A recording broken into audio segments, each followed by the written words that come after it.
오늘 우리 하나님의 말씀은 야고보서 강해 오늘 일곱째 시간입니까? 야고보서 3장 13절에서 18절까지의 말씀, 위로난 지혜라는 제목으로 말씀 같이 묵상하겠습니다.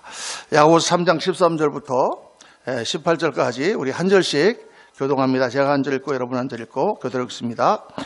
너희 중에 지혜와 총명이 있는 자가 누구냐? 그는 선행으로 말미암아 지혜의 온유함으로 그 행함을 보일지니라.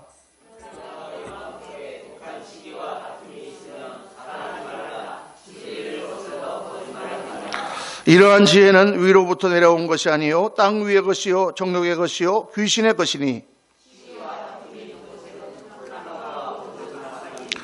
오직 위로부터 난 지혜는 첫째 성결하고 다음에 화평하고 관용하고 양순하며 긍휼과 선한 열매가 가득하고 편견과 거짓이 없나니 화평하게 하는 자들은 화평으로 심어 의의 열매를 거두느니라. 아멘. 아멘. 오늘 말씀 제목은 위로부터 난 지혜라는 제목입니다. 몇 해 전에 제가 미국에 있을 때 이제 미국에 유명한 게 뭐냐 하면 대학 농구예요. 대학 농구가 옛날에 우리 고교하고처럼 이렇게 뜨겁습니다. 근데 결승전인데 노트르담 대학하고 남가주 대학, 유니버시티 오브 서던 캘리포니아 그 두 대학이 명문인데 붙었습니다.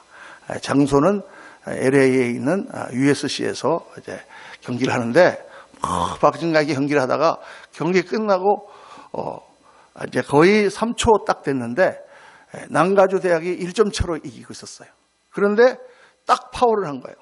파울을 해갖고 그 파울 때문에 이제 이 프리드로 자유투를 2개를 넣게 됐는데 이제 뭐 여러분 미국 농구 보시면 알겠지만은 자유투를 하려고 하면은 그 반대편에서 풍선하고 막 날리고 막 소리를 지르고 정신이 없을 정도로 막 혼을 빼놓습니다. 그런데 이 노트담 선수가 침착하게 나가더니 착 해갖고 2개를 딱 넣어갖고 경기가 끝났어요. 그래가지고 막 노트담 대학이 이겼습니다. 난리가 나고 막 그냥 그랬는데 이제 끝나고 나서 기자들이 물어봤어요. 특별히 그 자유투를 넣은 선수한테 아니 관중들이 그렇게 야유를 하고 그렇게 비난을 하는데 어떻게 그렇게 침착하게 공을 넣을 수 있었습니까? 이렇게 물어보니까 그 선수가 뭐라고 그랬냐면 저는 그게 응원 소리인 줄 알았는데요. 그렇게 저는 딱 그거 보면서 이게 사람이 생각하는 거에 따라서 이렇게 다르구나. 그 막 야유를 하고 사람들이 막 하를 때 이 선수는 저게 응원 소리다. 나를 지금 넣으라고 응원하는 소리다라고 생각했다는 것입니다. 그래서 침착하게 당황하지 않고 공을 다 집어넣었다는 거예요. 여러분, 사람이 생각하는 거에 따라서 사실은 다 달라져요. 상황이 똑같은데 어떻게 생각하느냐에 따라서 이렇게 생각하느냐 저렇게 생각하느냐. 여러분 뭐 유명한 얘기가 있지 않습니까? 옛날에 한참 수출이 막 그거 할 때 두 사람의 세일즈맨을 아프리카에 파송을 했는데 두 사람 파송했는데 가갖고 보고가 왔다지 않습니까? 전화가 왔는데 그 파송한 회사가 무슨 가게? 신발 가게였다 그러잖아요. 그러니까 신발 가게인데 신발 회사 가게가 아니라 잠시 헷갈려서 그게 왔다 갔다 합니다. 신발 회사인데, 신발을 만드는 회사인데, 그 세일즈맨이 전화가 와가지고, 사장님, 여기는 가망이 없습니다. 보니까 사람들이 신발을 하나도 안 신네요. 신발 장착이 틀렸습니다. 이렇게 전화가 왔대요. 그런데 또 한 사람이 그 뒤에 전화가 왔는데, 사장님, 여기 대박입니다. 여기 사람들이 신발을 하나도 안 신었습니다. 이 사람들한테 다 신발을 팔면 우리는 떼부자가 됩니다. 이렇게 얘기했다잖아요. 다 아시는 얘기군요. 저 감동이 없으시네. 그래서 제가 잘 아는 얘기라 그랬잖아요. 어떻게 생각하느냐에 따라서 뭐 긍정적인 이런 사고방식에 대해서 얘기할 때 흔히 하는 얘기입니다만은 꼭 그럴 때만이 아니더라도 우리가 인생의 갈림길에서 좌우로 가느냐 우로 가느냐 이렇게 선택하느냐 저렇게 선택하느냐에 따라서 인생이 다 바뀌잖아요.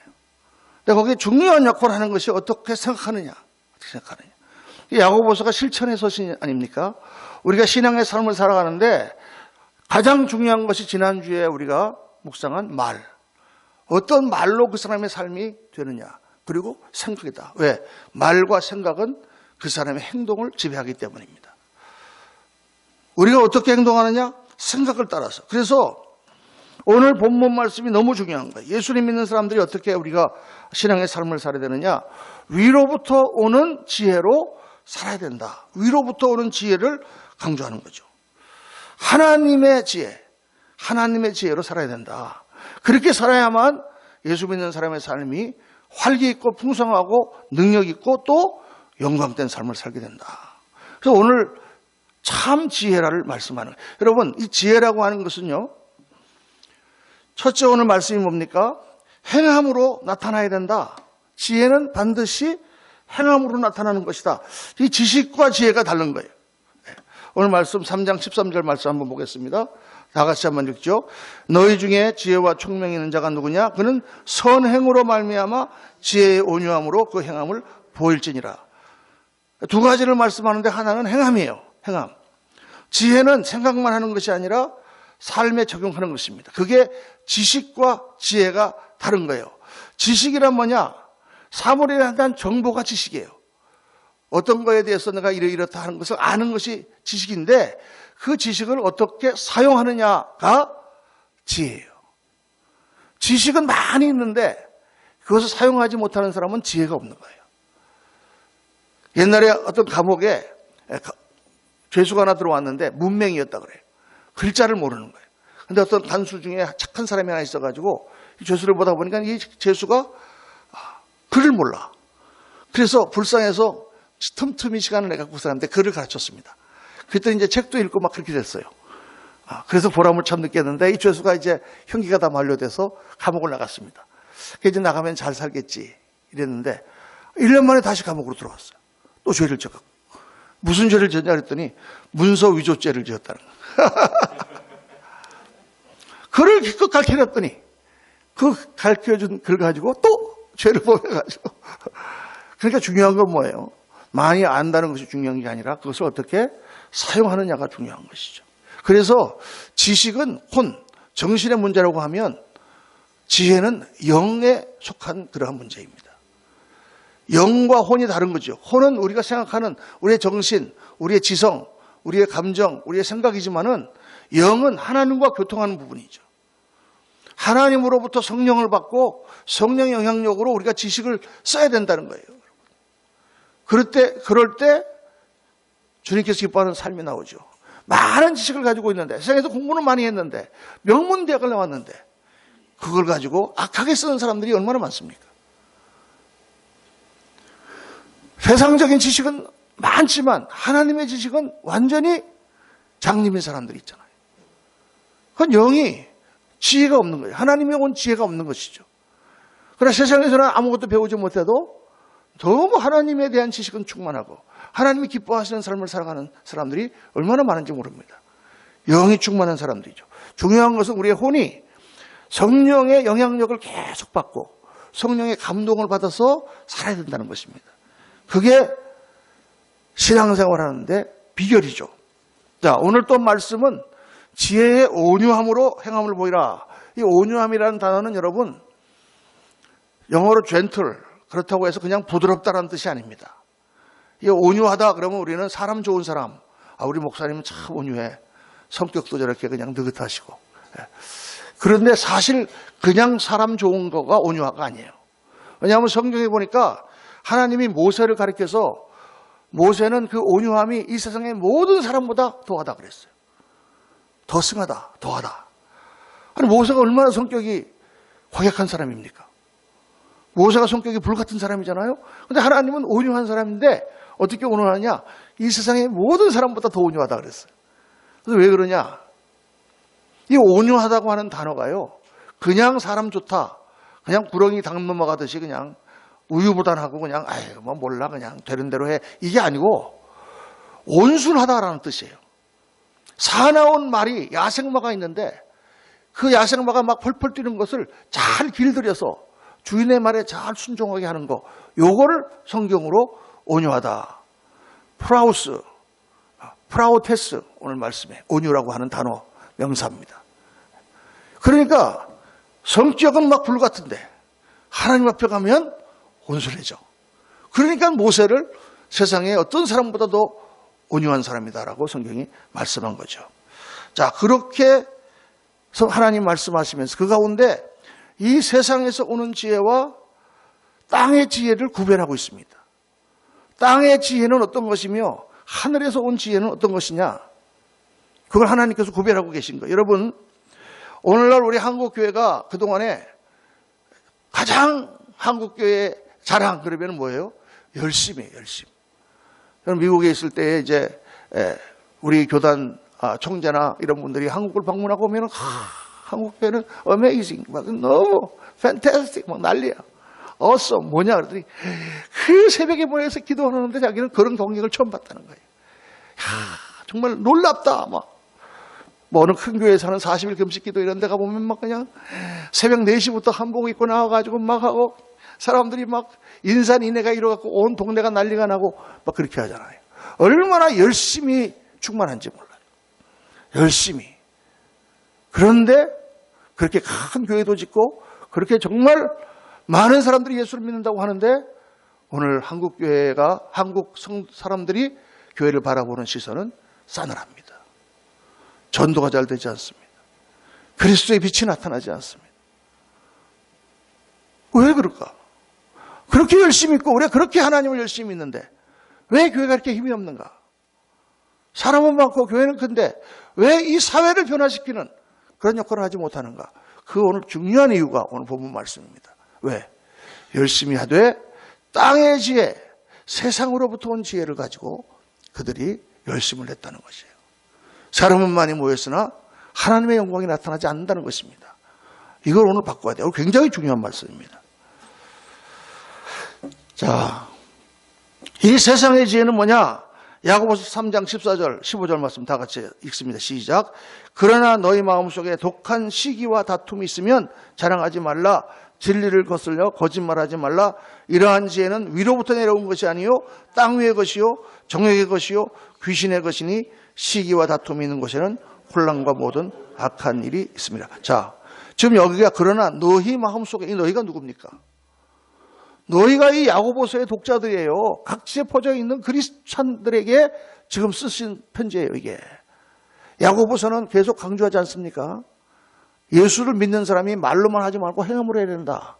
너희 가운데 독한 시기와 다툼이 있으면 자랑하지 말라. 진리를 거슬려 거짓말하지 말라. 이 세 가지를 지적하는 거예요. 첫째는 뭐냐? 시기와 다툼. 둘째는 자랑하는 거. 셋째는 거짓말하는 거. 이것 때문에 열심을 내고 하는데 하나님의 영광이 나타나지 않는다는 것입니다. 여러분 한번 잘 생각해 보세요. 자, 시기와 다툼. 이거는 뭐냐? 자기중심적인 거예요. 그래서 시기와 다툼이 나는 거예요. 왜 싸웁니까? 왜 시기합니까? 나 중심으로 생각하니까. 이기적인 신앙이다 그 말이에요. 집에서 아내를 사랑하면서도 이기적으로 사랑해. 자기중심적으로. 아이들을 키우면서도 자기중심적으로 키워.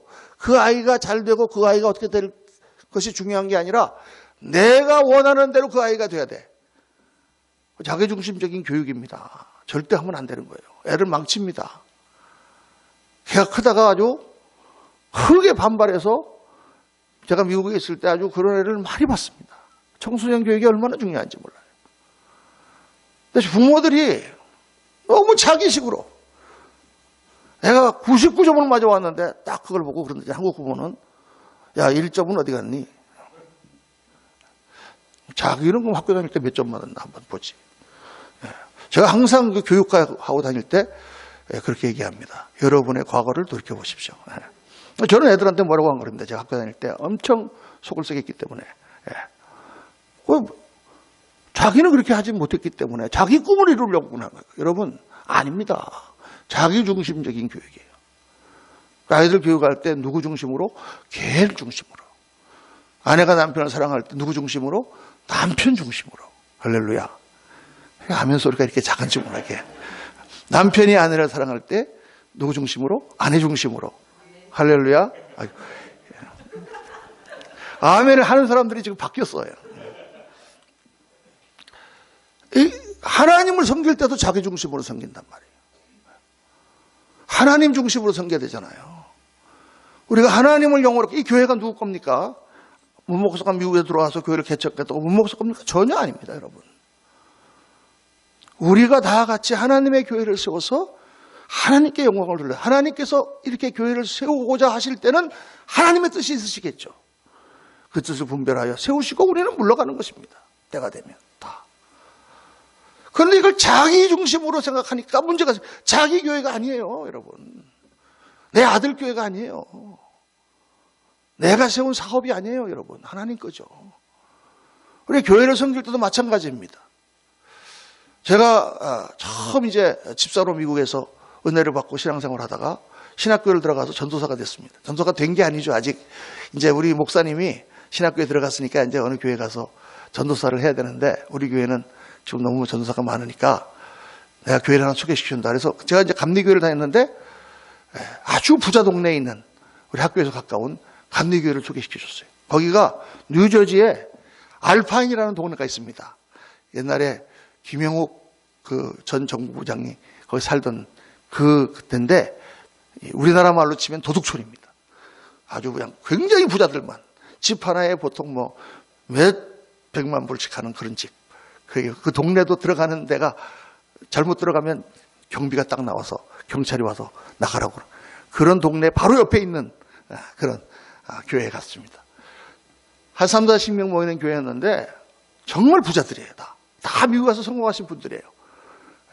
다들 나이도 많고 다들 정말. 그런데 제가 전도사로 갔는데 아무도 저를 전도사님이라고 부르는 사람이 없어요. 미스터 문이야.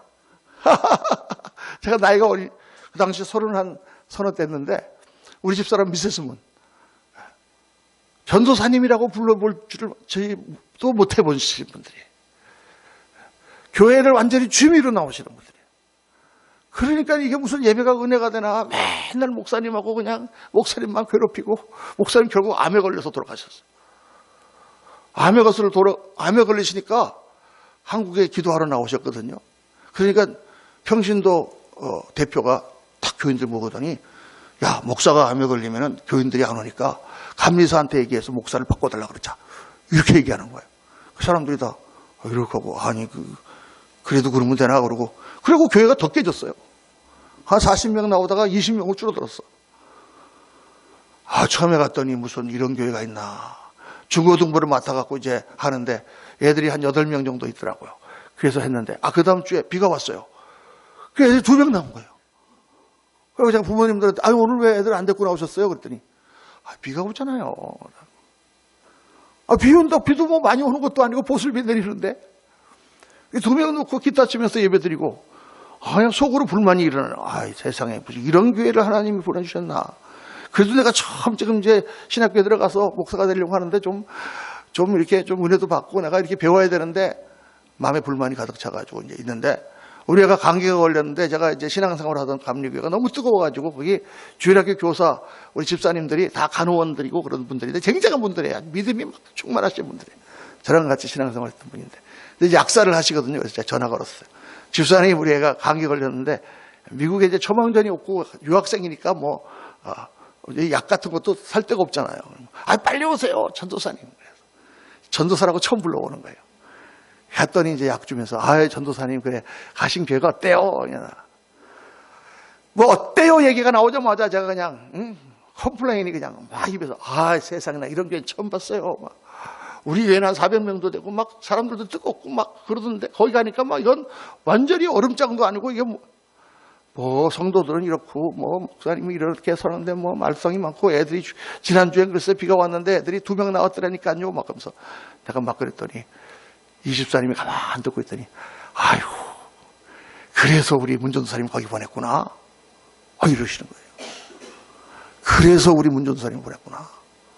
그 교회가 그렇게 냉랭하고 그런 교회니까 우리 뜨끈뜨끈한 우리 문집사님, 문전도사님을 보냈구나. 제가 그 소리를 딱 듣는 순간요. 망치로 한 머리를 팍 맞아. 야, 내가 전도사가 됐다고 그러는 게 집사님보다 생각이 모자라구나. 그래서 하나님이 나를 여기 보냈구나. 그렇게 내가 왜 생각을 못했을까? 왜 나는 이게 교회 이런데 나를 보내셔갖고 이렇게 나를 하시나라고 생각을 했을까? 여러분, 사실 그때 그 집사님 한마디가 제 목회의 모든 관점을 그때 딱 바꿨습니다. 제가 감독을 하면서 우리 목사님들을 지도할 때도 목사님들이 어디 파송하면은 담임 목사로 파송하면 갔다 와서 컴플레인을 해요. 아, 목사님 거기도 안 갈래요. 왜? 아유, 뭐 성도들은 보면 한 4, 50명 모였는데 뭐 믿음도 없고 어쩌고 하도 어이가 없어가지고. 그러니까 당신을 보내지 거기. 그러니까 목사가 필요한 거지. 아, 나 신앙생활 잘하고 다 그러면은 목사가 무슨 필요가 있어? 여러분, 뭐가 다른 걸까요? 내 중심으로 생각하는 거예요. 하나님 중심으로, 주님 중심으로 생각하지 않고 거기에 차이가 있는 것입니다. 우리가 모든 신앙생활을 할 때 우리 교회들이 하나님을 섬기면서 내 중심으로 생각하지 않고 하나님 중심으로 교회를 생각을 했다면 오늘날 우리 교회가 이렇게 되지는 않았겠죠. 여러분, 바로 여기 차이가 있는 것입니다. 자, 둘째 불합이 뭐냐? 자랑입니다. 자랑. 자기 자랑. 하나님을 섬기는데 자기가 나타나고 싶어. 자랑하고 싶어. 알아줘야 돼. 내가 열심히 하는 걸 목사님이 칭찬해 줘야 돼. 칭찬해 주면 시험에 들어요. 섭섭해. 아, 이렇게 몰라주나. 내가 헌금하는 걸 사람들이 좀 알아야 돼. 근데 모르니까. 여러분, 이게 오늘 우리 신앙의 고질적인 문제 아닙니까? 우리가 사람들한테 보이려고 신앙생활을 한다고 말이에요. 오른손이 하는 것을 왼손이 모르게 하라. 주님 말씀하셨는데 정말 하나님께 우리가 섬기는 것도 정말 아무도 몰라도 이름도 없이 빛도 없이 그러나 우리 하나님은 아시니까 할렐루야. 그렇게 우리가 목사부터 전도사, 권사, 장로, 집사 다 그렇게 우리가 주님 섬긴다면 얼마나 하나님께서 영광을 받으시겠냐고 말이에요.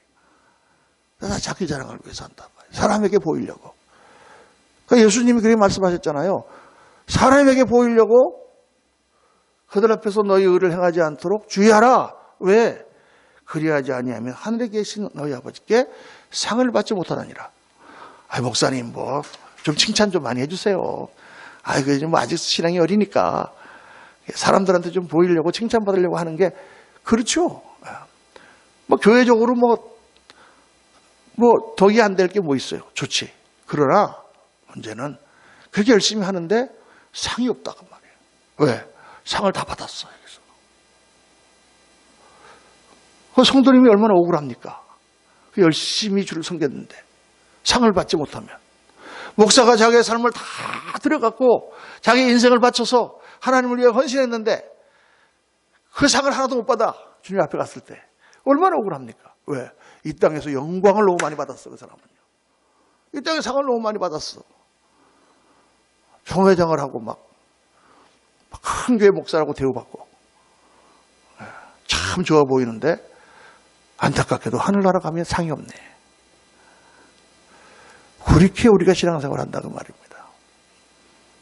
저도 교당 감독도 하고 다 높은 자리에 많이 올라갔지만 늘 이걸 생각하고 있는 거예요.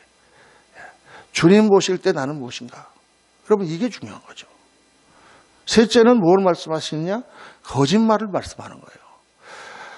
거짓말을 하면 안 돼요. 예수 믿는 사람들은요. 목사님 어떤 때는 거짓말할 때도 있어요.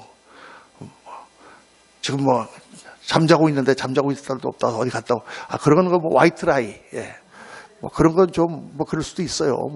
하면 안 되지만 그것도 그럴 수 있다 손치더라도 우리가 그런 거 말고 정말 자기 이익을 위해서 거짓된 삶을 사는 거, 거짓말 하는 거, 불법을 행하는 거, 이거 하면 안 돼요, 여러분.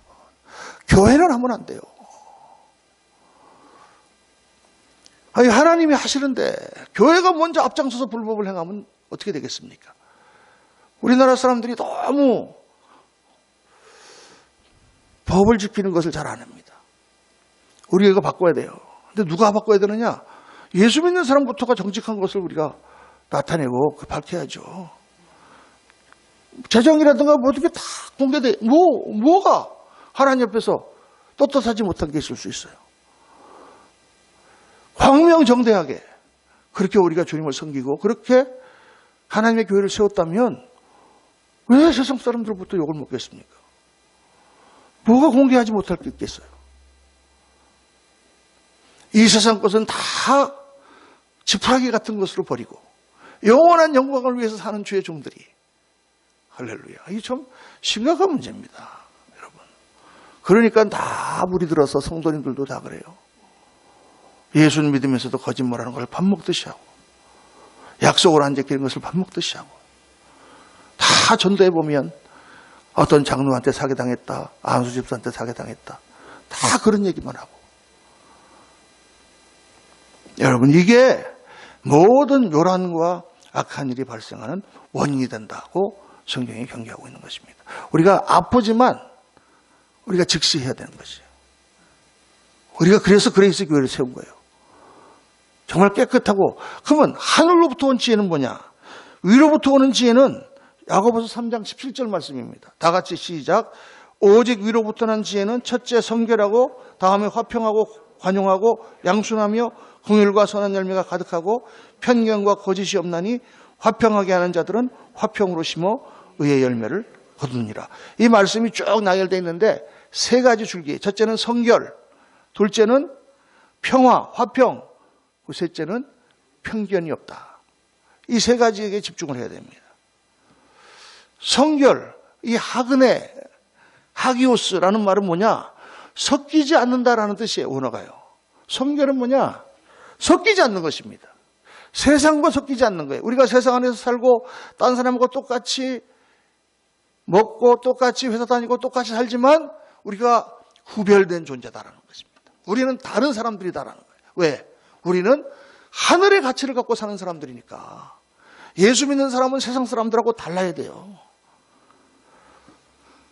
사업하는 것도 달라야 돼요, 여러분. 우리는 그냥 돈만 벌기 위해서 사는 사람들이 아니라 그 사업을 통해서 사람들도 도와주고 또 다른 사람들도 생각하면서 사업하는 사람들이에요. 예수 믿는 사람들은 그런 사람들이라 돼요. 오늘날 재벌 기업들이 욕먹는 이유가 뭡니까?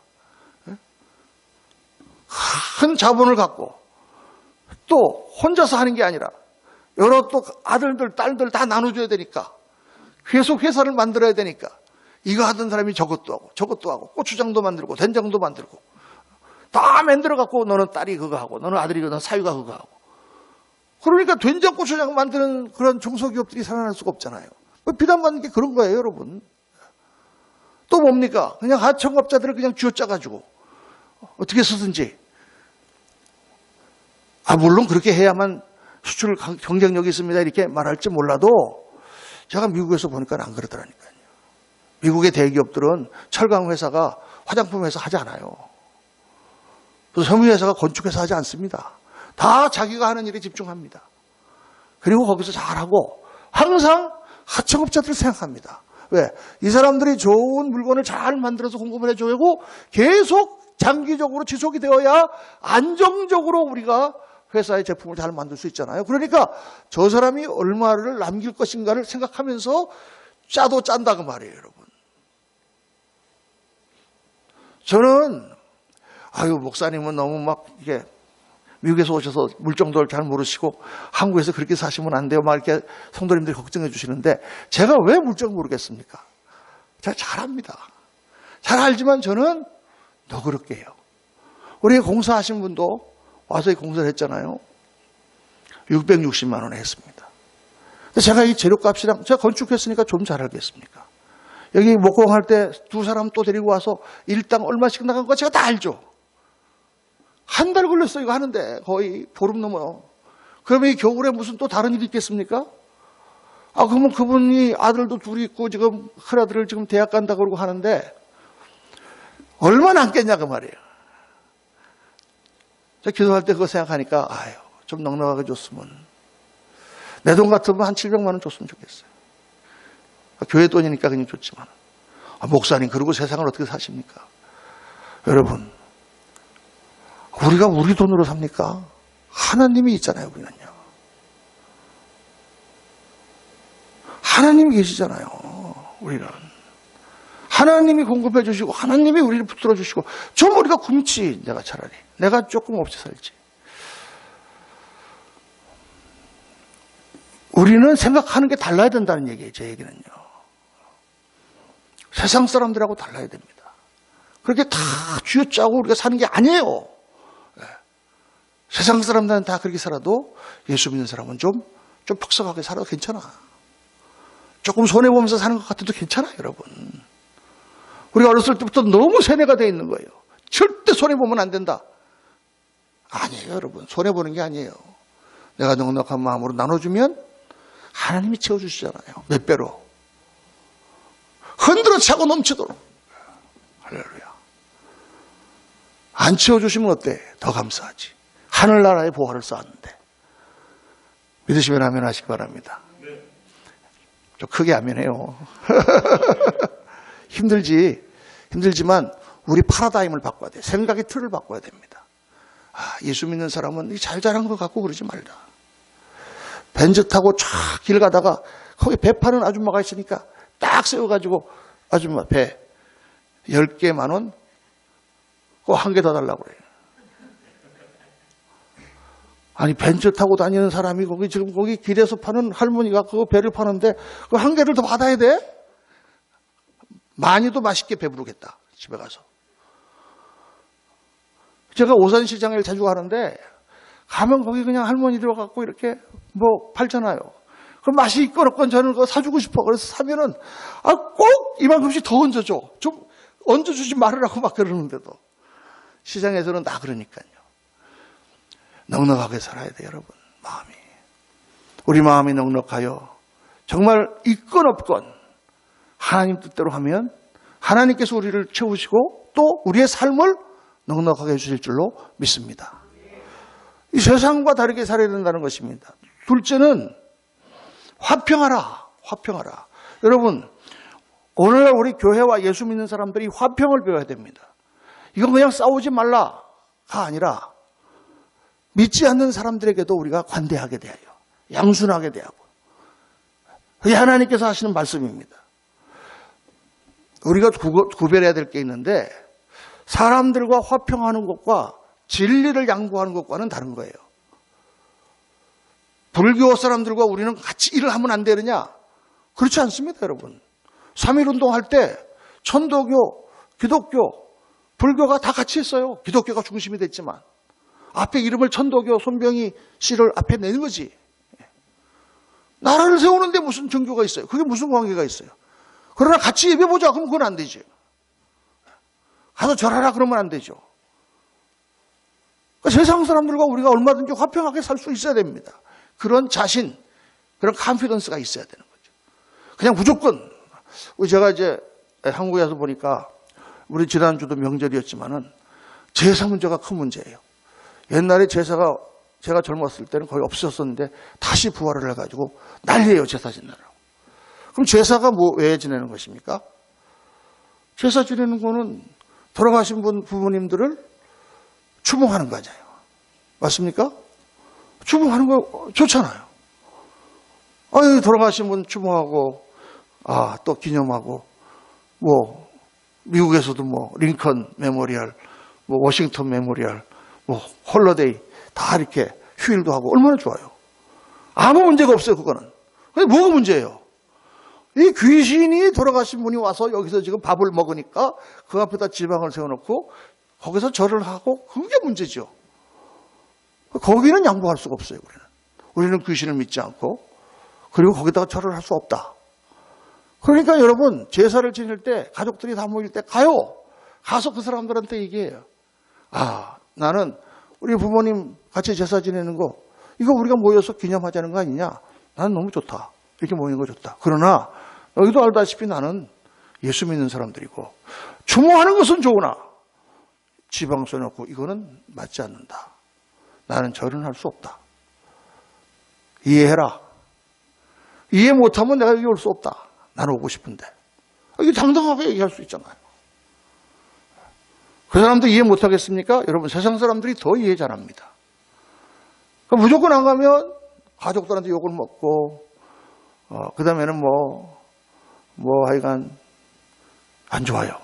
전도가 안 돼요. 제가 해보니까 5 형제가 있는데 그중에 한 형제가 예수를 믿게 됐는데 제사도 안 가고 그러니까 완전히 왕따가 돼가지고 전도가 안 되거든.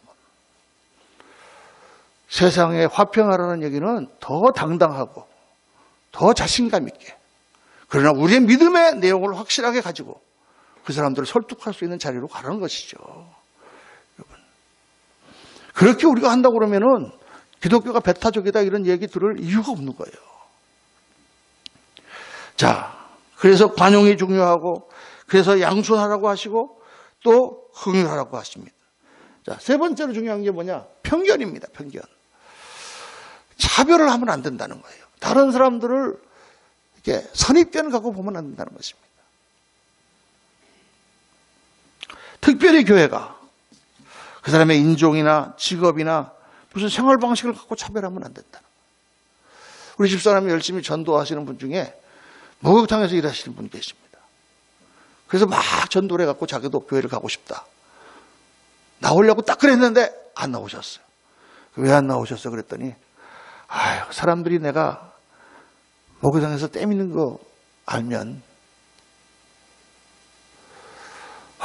제가 이해는 돼요. 이해가 돼. 그럼 뭐 어때요? 그렇지만 사람들이 나를 어떻게 보냐 그 말이에요. 너무나 우리가 교회 안에 편견이 많은 거예요. 우리 위에 마사지 업소가 있지만은 거기 아가씨들이 내가 종종 만납니다. 상당히 좀 짧은 옷을 입었는지 안 입었는지 모르게 이렇게 하고 다니고.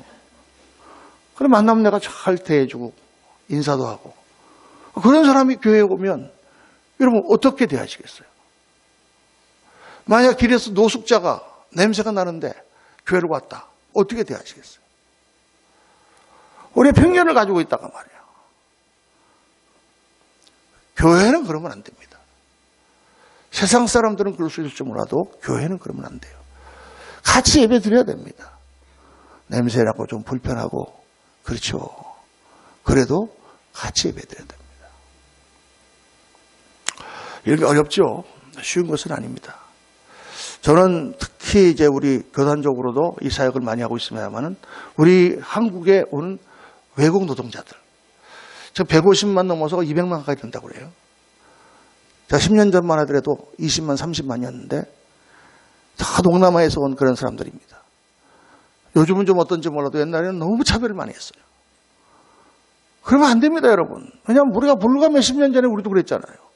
서독에 가서 광부로 일하고 간호원으로 일하고 저 미국 가서 월남 가서 사우디 가서 우리도 그렇게 차별받으면서 그랬는데 그걸 그 사람들한테 하면 안 되죠.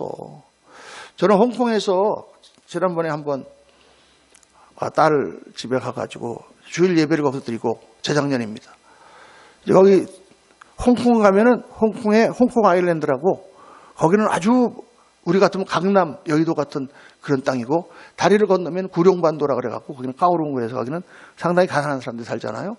근데 이제 교회랑 회사가 홍콩 아일랜드에 있으니까 이제 교회도 우리처럼 이렇게 상가 건물로 이렇게 갖고 상당히 몇백 명 모이는 교회인데 가 예배드리고 이제 나왔는데 나오니까 그 2층에서 이렇게 나오니까 다른 건물로 연결되는 이 육교 같은 이렇게 패스웨이 있잖아요. 건물과 건물을 연결하는 이런 도로가 있잖아요.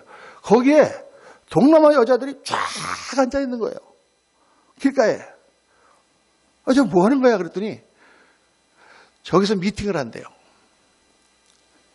골판지를 깔고 다들 3, 3, 5 모여가지고 일주일 동안 이제 가정부로 뭐 어디 공장에서 뭐 이렇게 일하고는 이제 일주일 만에 자기 친구들을 만나야 되는데 거기 강남 같은 데니까 너무 비싼 거예요. 커피 한 잔도 뭐 엄청 비싸니까 아예 그 길가에 앉아가지고 골판지 깔고 그 위에서 도시락 까먹고 얘기하고 몇 시간 동안 깔깔거리고 하다가 간다는 거예요. 공원도 변변한 게 없으니까 그 육교 위에서. 그런데 그게 한두 사람이 아니고 수백 명이. 제가 그걸 보고 얼마나 마음이 아픈지 몰라요. 우리 생각이 나는 거예요. 옛날 생각이. 우리는 아무 데나 가면은 길바닥에다가도 뭐 펴놓고 도시락 까먹고 그랬거든요, 옛날에. 옛날에 창경원에 가면은 풀밭이 없어가지고 나무 밑에 흙바닥에서 돗자리 깔고 밥 먹고 그랬거든요. 딱 그거예요. 우리가 어려운 곳에서 와서 일하는 사람들을 잘해줘야 됩니다. 그게 무슨 정치적으로 무슨 뭐 때문이 아니라 하나님이 기뻐하시기 때문이에요. 교회가 그런 일을 잘했으면 얼마나 칭찬을 받고 사람들이 교회에 존경하고 많이 교회를 찾아오겠습니까? 사랑하는 성도님들, 예수 믿는 삶은 세상과 다른 삶입니다. 우리는 하나님 나라를 믿고 하늘 영광을 바라보고 사는 사람들입니다. 이 땅에서 우리가 살고 있지만 그러나 하나님 나라, 하나님의 임재, 하나님의 도우심 가운데 사는 사람들이에요.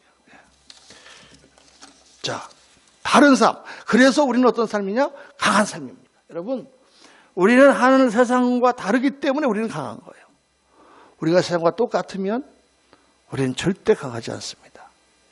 근데 우리가 정말 하나님 말씀대로 아름다운 마음으로 우리 마음을 바꿔서 살면 어떤 결과가 오느냐? 진짜 행복이 우리 가운데 옵니다. 가정에서, 직장에서, 우리들의 삶 속에 진짜 행복이 오고, 그 다음에 뭐가 오느냐? 하나님을 기쁘시게 합니다. 그리고 영원한 면류관을 얻습니다. 우리가 이 땅에서 살아가는 모든 삶이 영원한 면류관에 우리의 포인트가 가 있습니다. 그거를 향하여 우리가 올바른 삶을 살 때 이 땅에서도 풍성하고 아름다운 결실을 맺는다고 주님은 말씀하세요. 설교 한 번으로 끝날 게 아니라 오늘 여러분 집에 가셔서 곰곰이 한번 생각해 보세요. 내가 크리스찬으로서 나의 신앙의 모습은 어떤 모습인가? 내가 세상에 살 때 어떤 삶을 사는가? 내가 무엇이 세상 사람과 다른 표식인가? 깊이 기도하시며 아름다운 생각으로 영광의 삶을 살아가는 저와 여러분 되시기를 예수님 이름으로 축원합니다. 기도합시다. 할렐루야.